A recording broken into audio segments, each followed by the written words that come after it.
Welcome to my channel. Let's learn. Today we are going to study data representation in Computer Science Class 12.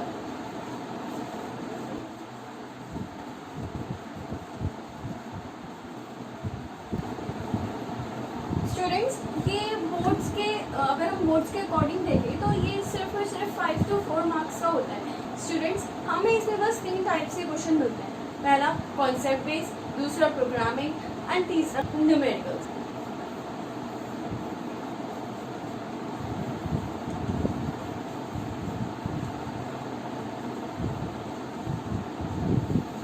You should always write this in your notebook because जब आप boards के time पे revision करने के लिए खोलेंगे तो आपको पता रहेगा कि आपको कौन कौन से टाइप से क्वेश्चन पढ़ने.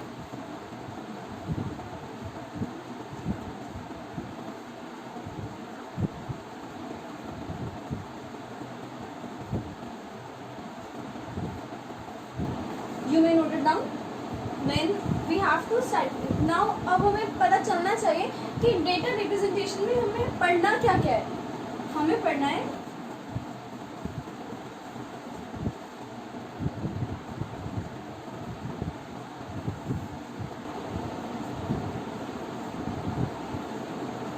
stack, queue and lists. हमारे लिए लिस्ट कोई नया टॉपिक नहीं है. हम सबने 11th में लिस्ट पढ़ा था. लिस्ट एक बहुत ही इजी टॉपिक है. अगर आपको लिस्ट की वो चाहिए, मतलब वीडियो चाहिए 11th क्लास की, तो आप कमेंट कर सकते हैं. बाकी स्टैक और क्यू दोनों ही बहुत इजी टॉपिक्स हैं. मैं आपको पढ़ाऊंगी, बस आपको क्या करना है, अपनी नोटबुक लेनी है और जो मैं क्वेश्चंस कराऊँ वो आपको अपनी नोटबुक में करना है और साथ के साथ मेरे वीडियो के बाद उनको पढ़ना है. तो हमारा पहला टॉपिक है स्टैक. हमारा पहला टॉपिक है स्टैक. स्टैक होता क्या है? आपने, अगर मैं रियल लाइफ एग्जांपल दूं तो रियल लाइफ एग्जांपल होता है स्टैक ऑफ बुक्स.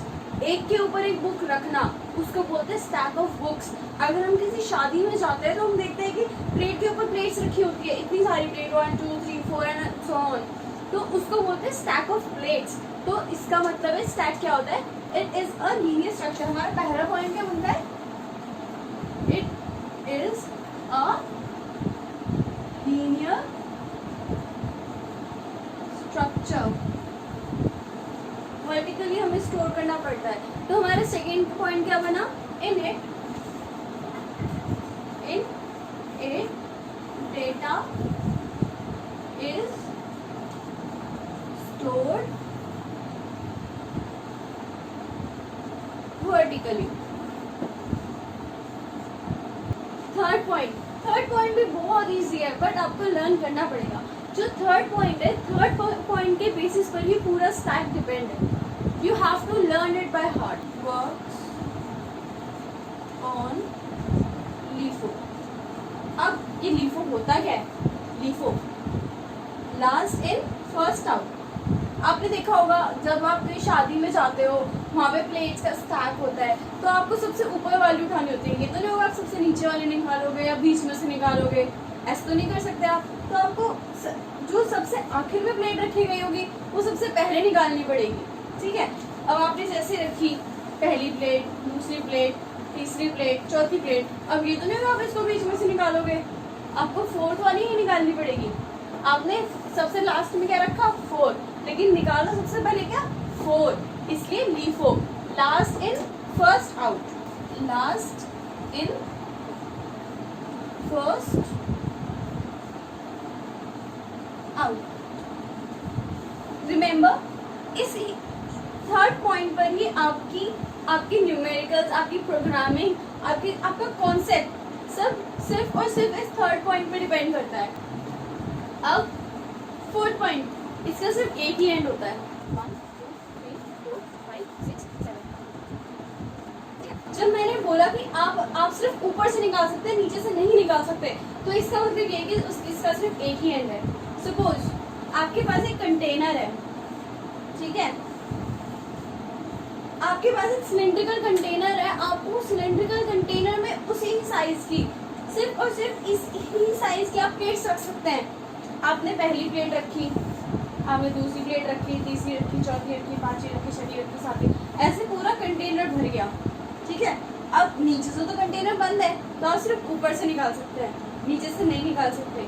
इसका मतलब क्या हुआ कि स्टैक में सिर्फ और सिर्फ वन एंड होता है, उसी वन एंड से आपको इंसर्ट करना पड़ता है, उसी एंड से आपको निकालना पड़ता है।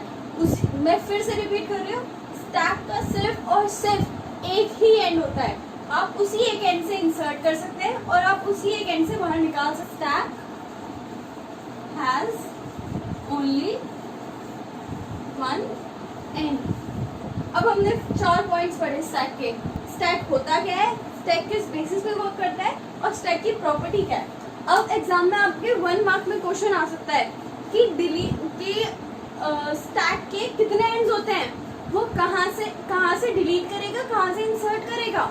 तो आपको लिखना है ओनली वन एंड, वो उसी वन एंड से डिलीट करेगा, उसी वन एंड से इंसर्ट करेगा। तो हमारा 5th पॉइंट बन जाता है, इट कैन डिलीट और insert only from one and. Stack की जो हमारा स्टैक का इंट्रोडक्शन था वो कंप्लीट हो चुका। हमारा नेक्स्ट टॉपिक है फंक्शन। फंक्शंस ऑफ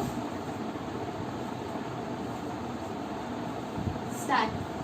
स्टैक के सिर्फ 2 ही फंक्शन होते हैं, pop and number 2 push. Pop आपने लास्ट टाइम 11th क्लास में पढ़ा होगा, पॉप का मतलब होता है डिलीट। अगर आपको स्टैक में से ऊपर से कोई भी वैल्यू डिलीट करनी है तो आपको पॉप फंक्शन यूज करना पड़ेगा।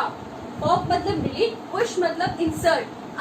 आपको किसी कंटेनर में अपने कपड़े रखने हैं, आप एक के ऊपर एक टी शर्ट रखेंगे, ठीक है। उसके बाद जब आपका कंटेनर फुल हो जाएगा तो आप एक और टी शर्ट सोचेंगे कि मैं एक और टी शर्ट रख दूँ, शिफ्टिंग के टाइम पे इतने कंटेनर कहाँ से लाऊं मैं, तो आप जबरदस्ती उसको नीचे पुश करेंगे। पुश मतलब इंसर्ट। इससे आपको याद रहेगा, अगर आप रियल लाइफ एग्जांपल्स लगाएंगे तो आपको उससे याद रहेगा। पुश मतलब इंसर्ट, तो आप पुश करके किसी भी तरह उस कंटेनर को बंद कर देंगे। तो पुश मतलब इंसर्ट एंड पॉप मतलब delete. It is used to delete the upper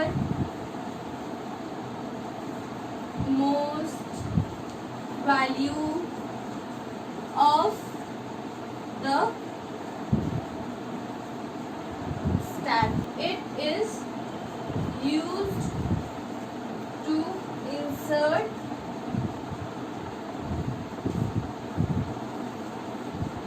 a value in the stack। और पुश का प्रोग्राम में यूज क्या होता है, सपोज ये हमारे पास कंटेनर है, ठीक है, हमें इसमें वैल्यूज डालनी है। आपने बोला पुश 5, तो वो यहाँ पे 1 2 हमारे पास कितने वो है, कितने स्लैब है, 1 2 3 4 5 6, हमारे पास 6 स्लैब्स है। अब हमें पुश 5 करना है। पुश 5 का मतलब है वो सबसे नीचे आएगा, यहाँ पर आएगा। आप इनमें से किसी में वैल्यूज पुट नहीं कर सकते, आपको सिर्फ और सिर्फ लास्ट वाले में वैल्यू पुट करनी पड़ेगी 5, ठीक है। अब now push 8 push 3 now pop 3, ठीक है।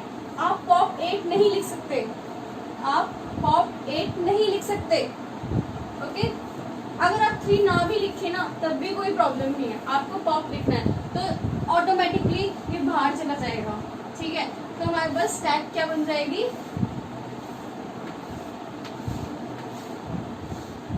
5 and 8, हमारे पास ऑटोमेटिकली स्टैक ये बन जाएगी, ठीक है। अब आपको समझ में आया पुश और पॉप होता क्या है। कंप्यूटर में ऐसी कोई चीज़ जिसमें कंडीशंस ना हो, हर चीज़ पे कंडीशन होती है। पाइथन में कंडीशन होती है कि वो केस सेंसिटिव होता है। आप अगर आपका कोई कीवर्ड उसमें है स्मॉलर केस में, तो आप उसको कैपिटल केस में नहीं, अपर केस में नहीं लिख सकते अगर वो स्मॉल केस में है तो, लोअर केस में है। तो ऐसे ही स्टैक में भी होता है। स्टैक में कंडीशंस क्या होती है? Overflow and underflow. So let's start. Conditions of stack. Number 1 overflow. अब ये ओवरफ्लो कंडीशन होती क्या है? जब हमारे पास सपोज हमारे पास कैपेसिटी है 5 की, 1 2 3 4 5, 1 2 3 4 5, 1 2 3 4 एंड 5। हमारे पास सिर्फ और सिर्फ 5 की कैपेसिटी है और हम 6 वैल्यूज पुश करना चाहें तो वो नहीं होगी। देखिए हम देखते हैं, push 3 push 12 push 9 push 11 push 13। तो हमारी 5 स्नैप कंप्लीट हो चुके हैं।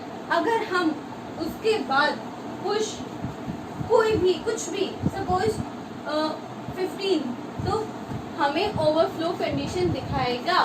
अगर हमारे पास कैपेसिटी सिर्फ और सिर्फ 5 की है और हम उससे ज़्यादा उसमें डालने की कोशिश कर रहे हैं तो स्टैक हमें ओवरफ्लो की कंडीशन दिखाएगा। अगर हम इसमें रियल लाइफ का एग्जांपल ले, सपोज आपके पास एक बेंच है, ठीक है।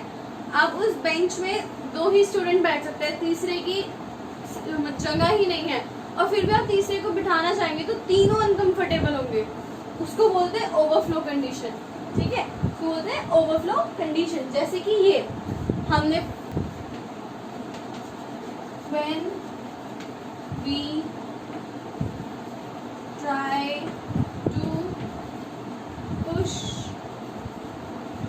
a value in a full stack, then it will show overflow condition. Number 2 underflow condition. Underflow condition क्या होती है? जैसे कि ओवरफ्लो कंडीशन थी कि हमारा स्टैक फुल है, हमने फिर भी उसमें कोई वैल्यू इंसर्ट करने की कोशिश करी तो वो हमें ओवरफ्लो दिखाएगा। अब हमारे पास अंडरफ्लो की कंडीशन है, उसमें क्या होगा? हमारे पास खाली स्टैक है, उसमें से हमने कुछ और निकालने की कोशिश करी तो अंडरफ्लो कंडीशन। अब देखते हैं हमारे पास ये स्टैक थी 3 5 12 11 and 13, ठीक है। ये हमारे पास स्टैक है, हमें ऑलरेडी गिवन है। अब पॉप 13 निकल गई बाहर, ठीक है, बाहर रख दो 13।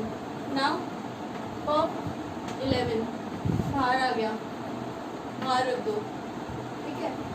पॉप 12 बाहर आ गया, बाहर रख दो। पॉप 5 बाहर आ गया, बाहर रख दो। ऐसे ही पॉप 3 बाहर आ गया, बाहर रख दो। स्टैक खाली हो गया। आपने एक एक करके 5 एलिमेंट बाहर निकाल दिए, इसलिए वो खाली हो गया। अब अगर उसके बाद आप पॉप लिखते हैं तो स्टैक आपको अंडरफ्लो की कंडीशन दिखाएगा। अगर आपके पास खाली स्टैक है, उसमें से आप कुछ निकालना चाहें तो आपके पास अंडरफ्लो की कंडीशन आएगी। रियल लाइफ एग्जांपल लें, सपोज आपके पास एक चिप्स का पैकेट था, आपने सारे चिप्स खा लिए, उसके बाद भी आप ट्राई कर रहे हैं कि कहीं से चिप्स आ जाएं, वो पॉसिबल नहीं है, फिर तो आपको नया चिप्स का पैकेट खरीदना पड़ेगा। ऐसे ही पहले आपको वैल्यूज इंसर्ट करनी पड़ेगी, उसके बाद ही निकल सकता है। Types of expressions.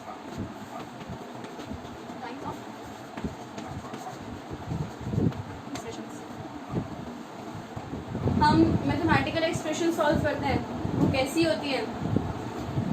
2 + 3 - 5 × 6 ÷ 8 ये होती है। इनको सब बीच में आ रही है। जब किसी दो चीज़ों के बीच में एक चीज़, जब हमें किसी चीज़ के अंदर कोई चीज़ रखनी होती है उसको हम क्या बोलते हैं? इन। अब हमारे पास ये एलिमेंट्स थे और इन चारों को हम क्या बोलते हैं? ऑपरेशंस।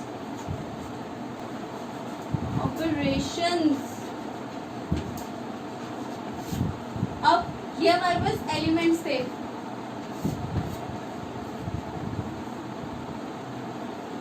हम एलिमेंट्स के बीच में ऑपरेशंस को फिक्स कर रहे हैं, तो इसका मतलब होगा इनफिक्स एक्सप्रेशन। मैं आपको फिर बताती हूँ कि इनफिक्स एक्सप्रेशन होता क्या है। इनफिक्स एक्सप्रेशन होता है किसी भी एलिमेंट के बीच में ऑपरेशन को फिक्स करना, उसको बोलते हैं इनफिक्स एक्सप्रेशन। अब हमारे पास 3 टाइप की एक्सप्रेशंस हैं। नंबर 1 इनफिक्स, जैसे कि मैंने आपको बताया, when operations come between the elements it is known as infix expression. Example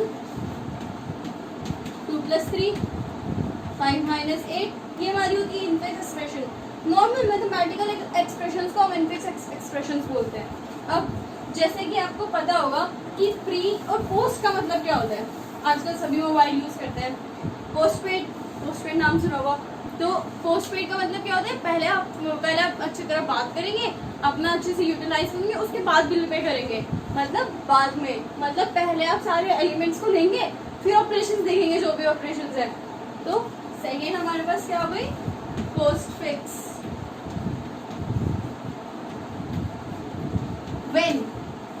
When the operations come after the elements, this expression is known as postfix expression. अब postfix expression का example देखते हैं। 8, 9, 10 divide plus, ठीक है, समझ में आया? 8, 9, 10 divide plus, पहले सारे एलिमेंट्स फिर ऑपरेशंस। आप एक चीज हमेशा याद रखना कि पोस्टफिक्स और प्रीफिक्स एक्सप्रेशन में जितने एलिमेंट्स होंगे उससे एक कम ऑपरेशन होगा, ठीक है। आपके पास ये 1 मार्क में क्वेश्चन आ सकता है कि अगर हमारे पास इतने एलिमेंट्स हैं तो कितने ऑपरेशंस होंगे। आपको ये चीज हमेशा माइंड में रखनी पड़ेगी, चाहे पोस्टफिक्स हो, चाहे इनफिक्स हो, चाहे प्रीफिक्स हो, तीनों में जितने एलिमेंट्स होंगे उससे एक कम ऑपरेशन होगा, ठीक है। पोस्टफिक्स समझ में आ गया? When the operations come after the elements, these are known as postfix expression. वही नंबर 3 प्रीफिक्स। प्री मतलब पहले, फिक्स मतलब पहले फिक्स, ओके। तो इसका एग्जांपल होता है plus, divide, minus, multiply, 8, 9, 10, 11, 12।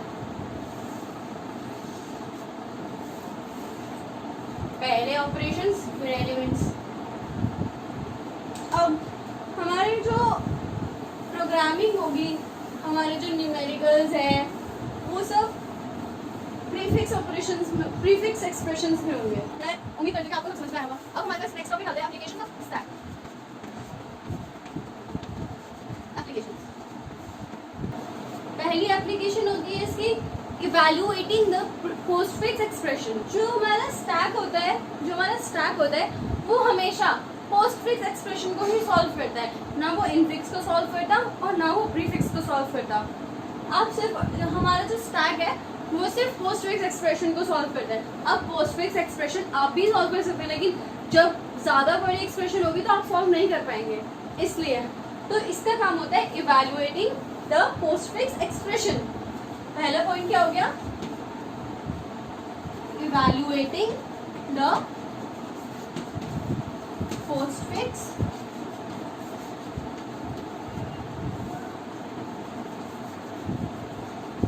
Expression. दूसरा होता है इनफिक्स। जब हमें पता है कि वो सिर्फ पोस्टफिक्स को ही सॉल्व करता है, तो हमारा दूसरा क्या हो गया? इनफिक्स से पोस्टफिक्स में कन्वर्ट करना, कन्वर्टिंग इनफिक्स टू पोस्ट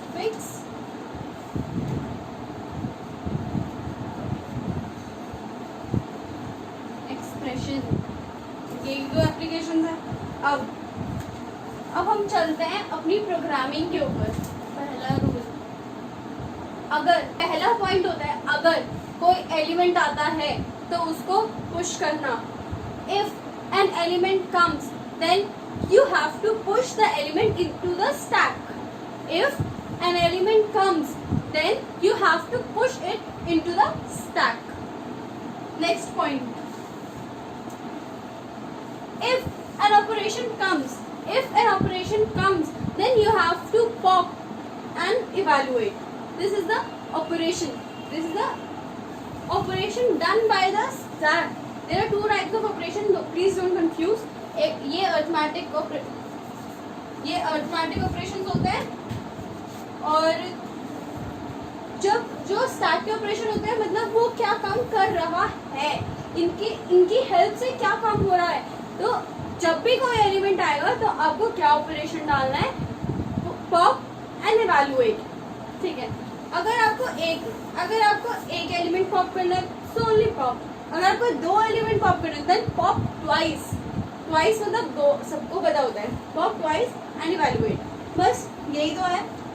पहला हमारा क्वेश्चन है, question number 1 solve.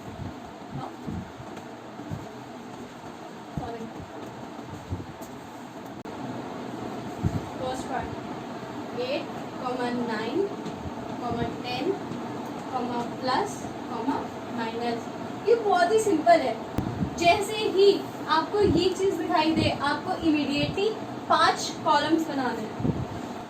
Column 1, column 2, column 3, column 4 and this is column 5। Serial number, element,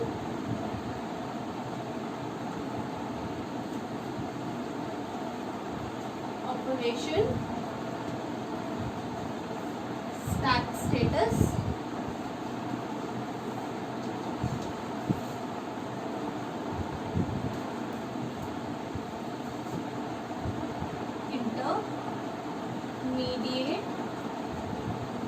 intermediate calculation.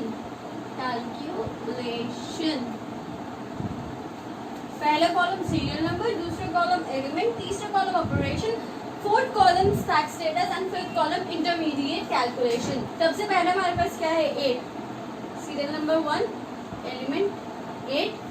अब ये हमारे पास क्या है, एक वैल्यू है। तो मैंने क्या बताया था, वैल्यू को पुश करना है, और जब ऑपरेशन आए तो उसको पॉप करना है। हमारे पास वैल्यू है पुश, ठीक है। तो स्टैक स्टेटस 8, 9, नंबर 2 9, पुश 8, 9, ठीक है। तो अगर मैं आपको इजी तरीके से बताऊं तो ये इस तरीके से हो गया। ये देखिए 1, 2, 3, ये 8 था, ये यहाँ पे गया, ये 9 यहाँ पे आ गया। अब सीरियल नंबर 3, एलिमेंट क्या है 10, पुश 8, 9, 10, ठीक है। अब इसको यहाँ पे, अब हमारे पास फोर्थ नंबर पे है प्लस। तो मैंने क्या बताया, जब भी कोई ऑपरेशन आए आपको करना है पॉप। मतलब अब आप ये तो कर नहीं सकते कि 8 और 9 को प्लस करेंगे। मैंने आपको स्टार्टिंग में बताया कि हमेशा से ऊपर वैल्यू हटती है। अब हमने 10 बाहर निकाला मतलब पॉप, ठीक है। अब हम प्लस ऑपरेशन सिंगल वैल्यू में तो कर नहीं सकते, हमें डबल वैल्यू चाहिए, तो हमें 9 भी चाहिए होगा। हमने 9 भी लिखा और अब हमारी बारी आई प्लस की, लेकिन हमने कितनी वैल्यू बाहर निकाली 2। It means pop twice and evaluate. Pop twice and evaluate, इन दोनों को प्लस करेंगे 19। तो इंटरमीडिएट यहाँ पे इंटरमीडिएट कैलकुलेशन इसके सामने होगी, तो इंटरमीडिएट कैलकुलेशन क्या होगी 9 + 10 19। आपको ये साथ साथ लिखते जाना है, नहीं तो आपको बहुत प्रॉब्लम होगी, ठीक है। तो हमारे पास स्टैक स्टेटस क्या हो गया 8 and 19, then minus, sorry serial number 5 minus, अब हमारे पास क्या है यहाँ पे same 9, pop twice and evaluate. मेरे पास जगह नहीं है इसलिए मैं ऐसे लिख रही हूँ, लेकिन आपको पूरा लिखना है पॉप ट्वाइस एंड इवैल्यूएट। अब हमारा क्या आएगा 8 माइनस 19, तो हमारा आंसर आएगा 11। तो हमारा आंसर आ गया 8 minus 19 is equal to minus 11। तो हमारा फिर इसके नीचे यहाँ पे इसके सामने यहाँ पे लिखिए answer is equal to minus 11। ठीक है, ये हमारा तरीका था एक पोस्टफिक्स एक्सप्रेशन को सॉल्व करने का। चलिए अब हम आगे बढ़ते हैं, हम एक और क्वेश्चन करेंगे।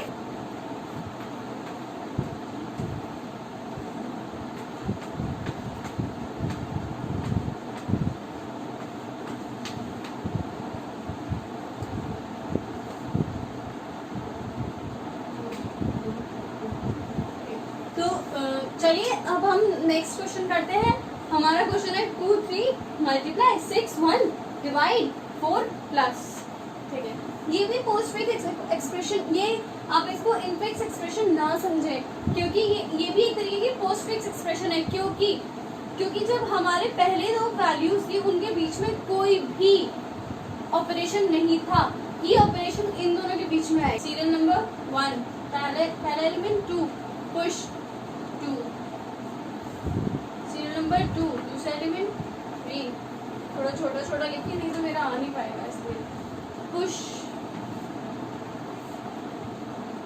2, 3, this one done, now done this 3 multiply pop twice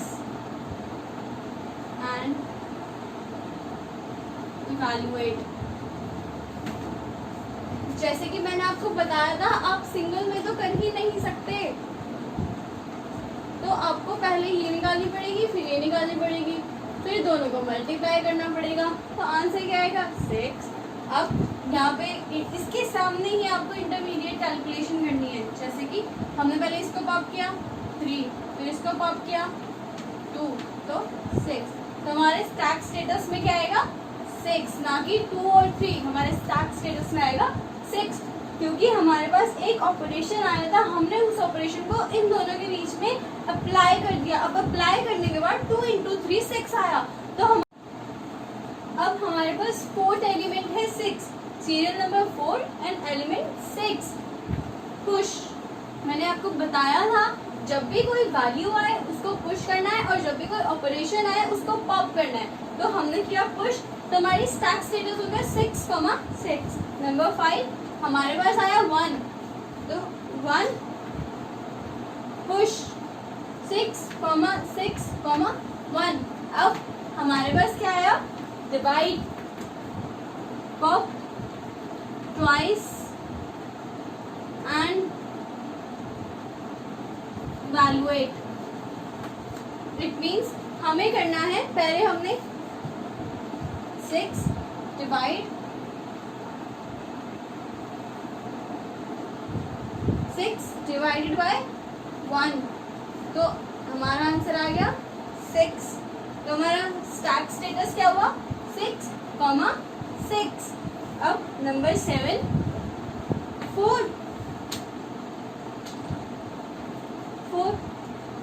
push करने के बाद 6,6,4।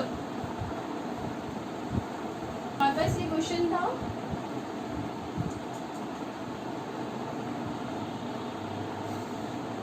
हमारे पास ये क्वेश्चन था 2 3 multiply 6 1 divide 4 plus minus.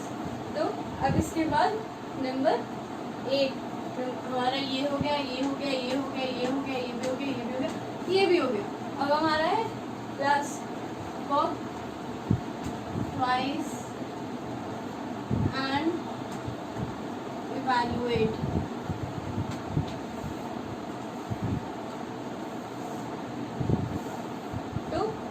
First क्या था 6, पहले हम इंटरमीडिएट कैलकुलेशन करेंगे 6 + 4 = 10। तो हमारे पास ये हो गया 6, 10। Number 9 minus of twice and evaluate 6 - 10 = -4। तो हमारे पास आ गया -4। नंबर 10 यहाँ पे आप आंसर लिखेंगे एंड =-4। ये ज़रूरी नहीं है कि आपका हर बार आंसर माइनस में आए, पॉजिटिव भी हो सकता है। तो हमारा पोस्टफिक्स एक्सप्रेशन को सॉल्व करना हमने सीख लिया है, कैसे सॉल्व करते हैं। Now we have to learn how to convert infix expression to postfix expression. आपको इसमें दो चीज़ें याद रखनी है, एक तो प्रेफरेंसेस और दूसरा कि वैल्यूज और ऑपरेशंस दोनों कहाँ जाएंगे। मैं आपको बताती हूँ, जो वैल्यूज होती है, जो न्यूमेरिकल वैल्यूज होती है या फिर ट्रू फॉल्स होता है, वो आपको आउटपुट में भेजना होता है, और जो ऑपरेशंस होते हैं वो स्टैक स्टेटस में जाता है। ऑपरेशंस जो होते हैं वो प्रेफरेंसेस के हिसाब से जाते हैं। मैं आपको प्रेफरेंसेस बताती हूँ, प्रेफरेंसेस होती क्या है। सबसे लास्ट प्रेफरेंस होती है माइनस एंड प्लस, उसके ऊपर प्रेफरेंस होती है मल्टीप्लाई एंड डिवाइड, उसके ऊपर होती है पावर। हमेशा आपको याद रखना है कि लोअर प्रेफरेंस के ऊपर हायर प्रेफरेंस आ सकती है, लेकिन हायर प्रेफरेंस के ऊपर लोअर प्रेफरेंसेस नहीं आ सकती। जब भी आपके स्टैक स्टेटस में हायर प्रेफरेंसेस के ऊपर लोअर प्रेफरेंसेस आते हैं, तब आपको हायर प्रेफरेंसेस हटानी पड़ेगी। Let's do an example.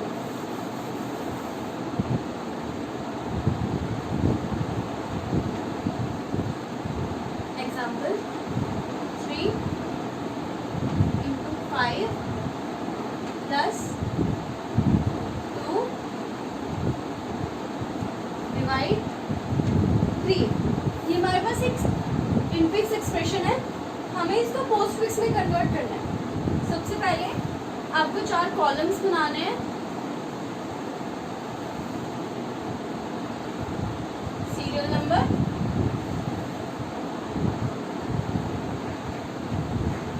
Symbol,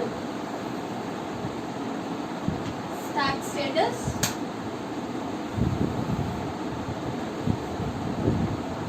and operation. सबसे पहले आपको सारे के सारे एलिमेंट्स काउंट करने हैं। 1 2 3 4 5 6 7 8 9। 1 2 3 4 5 6 7 8 9। हमेशा उसे एक ज़्यादा लिखना है ताकि आप यहाँ पे आंसर लिख सकें। सबसे पहला element bracket, stack status bracket. Now 3 हो जाएगा आउटपुट में। स्टैक्स, रिमेंबर, जो भी हमारे पास न्यूमेरिक वैल्यू या फिर ट्रू फॉल्स कुछ भी आएगी, वो हमारे स्टैक स्टेटस में नहीं जाएगी, वो आउटपुट में जाएगी। वो आउटपुट में जाएगी, और जो ऑपरेशन है वो स्टैक स्टेटस में जाएंगे।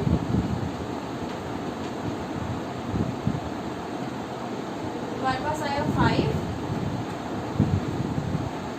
3, 5 प्लस,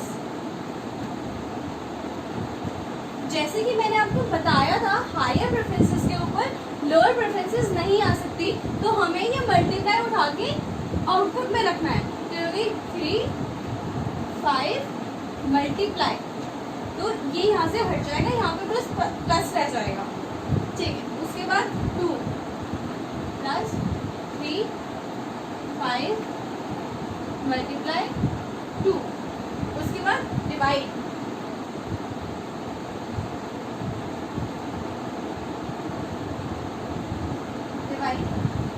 अब जैसे कि मैंने आपको बताया था, लोअर प्रेफरेंसेस के ऊपर हायर प्रेफरेंसेस आ सकती है, इसलिए यहाँ से ये प्लस नहीं हटेगा। 3 5 मल्टीप्लाई 2, अब आया हमारे पास 3 प्लस डिवाइड 3 5 मल्टीप्लाई 2 3। अब हमारे पास ब्रैकेट आया, क्लोजिंग ब्रैकेट। अब जैसे ही क्लोजिंग ब्रैकेट आए, आपको यहाँ पे हैश लगाना है। हैश लगाने के बाद आपके पास जितने भी ऑपरेशन स्टैक स्टेटस में हैं, वो आपको आउटपुट में भेज रहे हैं, और आउटपुट में आप किस तरीके से भेजेंगे, जो लास्ट में है वो पहले आएगा, फिर जो फर्स्ट में वो लास्ट में आएगा, मतलब लीफो, जैसे कि मैंने आपको बताया था। अब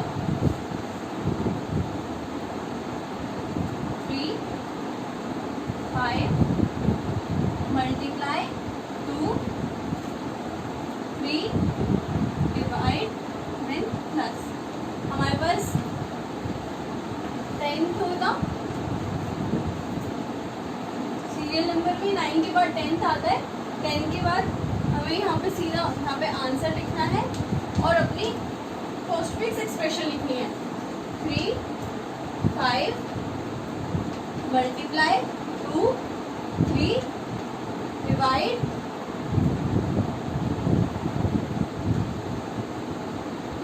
एंड प्लस, ये हमारा आंसर आ गया। Let's do another example. 4 plus 5 multiply 6,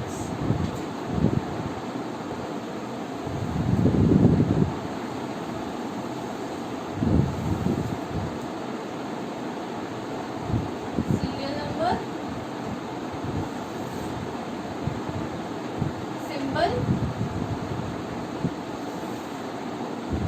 stack status, output. Count them 1 2 3 4 5 6 7, 1 2 3 4 5 6 7, और हमेशा एक ज़्यादा लेते हैं। Symbol, stack status, 4 output plus stack status, 5 output multiply stack status, 6 5 6, then hash 4 5 6 multiply plus, now answer 4 5 6 multiply plus। ये हमारा एक और एग्जाम्पल हो गया। Now we are going to learn about queue. हमारा स्टैक खत्म हो चुका है, अब हम क्यू के बारे में पढ़ेंगे। क्यू भी स्टैक की तरह ही होता है, लेकिन इसमें कुछ कुछ डिफरेंस होता है, थोड़ा बहुत डिफरेंस। क्यू भी उस तरीके से, ये भी लीनियर स्ट्रक्चर है डेटा का। इसमें एक की बजाय 2 एंड होते हैं, rear and and front end. और इसमें फीफो के अकॉर्डिंग हम चलते हैं। फीफो क्या होता है? फर्स्ट इन फर्स्ट आउट, मतलब जो हमने पहले रखा है वही हम पहले हटाएंगे। Now let's write some point. It is a linear data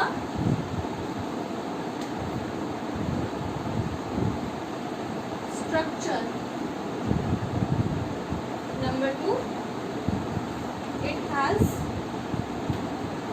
2 ends. Number 3, it works on FIFO.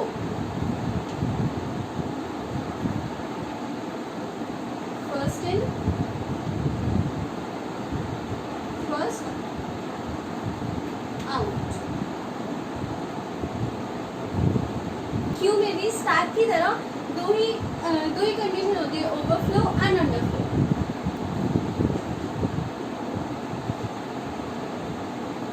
Blank A B blank blank. Now we have to perform certain operations. Number 1, insert C, number 2 delete, number 3 insert B, number 4 delete, number 5 insert Q, number 6 delete। Now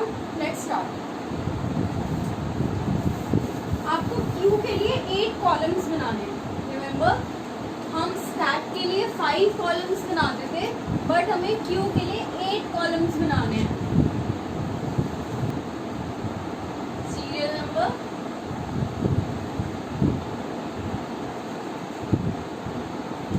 Q operation,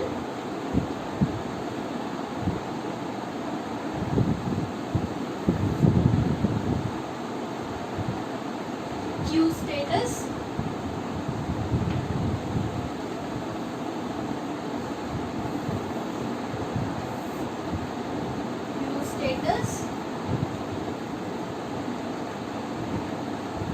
front end, rear and,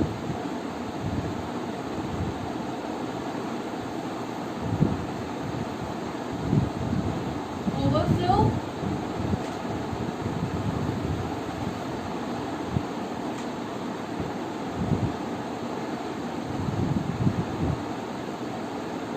underflow, and the last column with no name. Number 1, हमारे पास हमें कुछ नहीं करना है, हमारे पास given थी पहला operation हमें करना था insert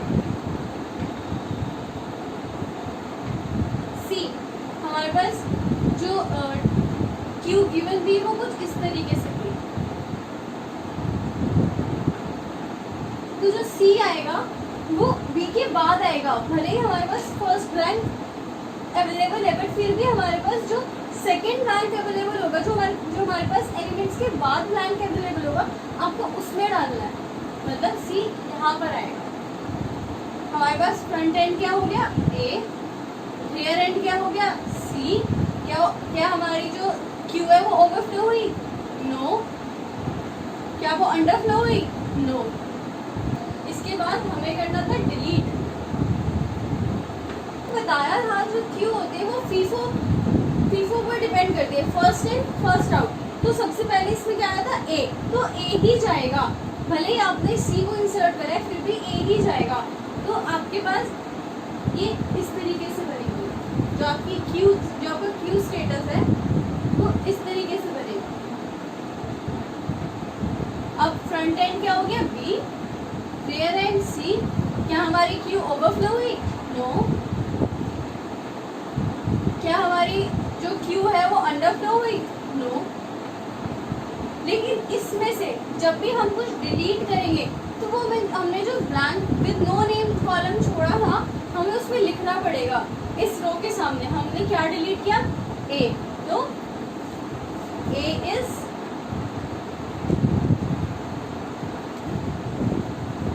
deleted. Now number 3, insert P. अब हमारे पास ये तो ब्लैंक है, बट फिर भी हमें थर्ड ब्लैंक पे करना है। तो हमारा जो स्टैक स्टेटस होगा वो कुछ इस तरीके से होगा, सी एंड बी। अब हमारा फ्रंट एंड क्या हुआ? बी। रियर एंड क्या हुआ? बी। और क्या हमारी क्यू ओवरफ्लो हुई? नो। क्या हमारी क्यू अंडरफ्लो हुई? नो। अब हमारे पास फोर्थ ऑपरेशन क्या था? डिलीट। अब हमें क्या डिलीट करना है? अब क्या डिलीट होगा? First in first out, B delete होगा क्योंकि पहले वो आया। हमारी जो स्टैक स्टेटस है वो कुछ इस तरीके से होगी।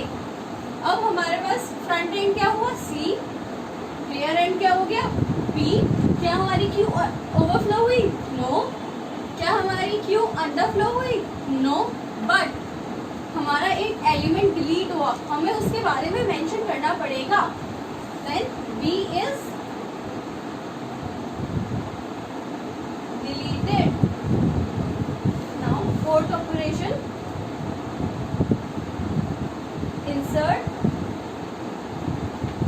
Q। हमारे पास तो जगह ही नहीं है, तो अब ये हो जाएगा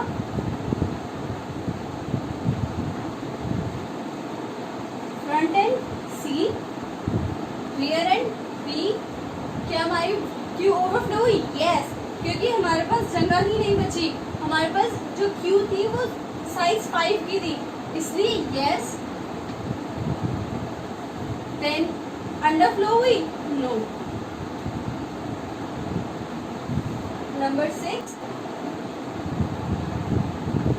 अब क्या डिलीट होगा, पी या सी? सी, क्योंकि पी से पहले सी है हमारे पास, इसलिए तो हमारी जो क्यू होगी वो कुछ इस तरीके से होगी। अब हमारा फ्रंट एंड भी पी, रियर एंड भी पी, क्या हमारी क्यू ओवरफ्लो हुई? नो, क्योंकि हमने इसमें कुछ इंसर्ट करा ही नहीं। वो तो हमने इंसर्ट तो यहाँ पर किया था ना, यहाँ पर थोड़ी किया है, तो यहाँ पर ओवरफ्लो नहीं होगी, नो। क्या हमारी वो अंडरफ्लो हुई? नो। बट हमारा एक एलिमेंट डिलीट हुआ, सी। सी इज डिलीटेड। सो हमारा डेटा रिप्रेजेंटेशन यही खत्म हो। Don't forget to like, share and subscribe. If you have any problem or query, give comment in a comment section below. Stay tuned for such more videos.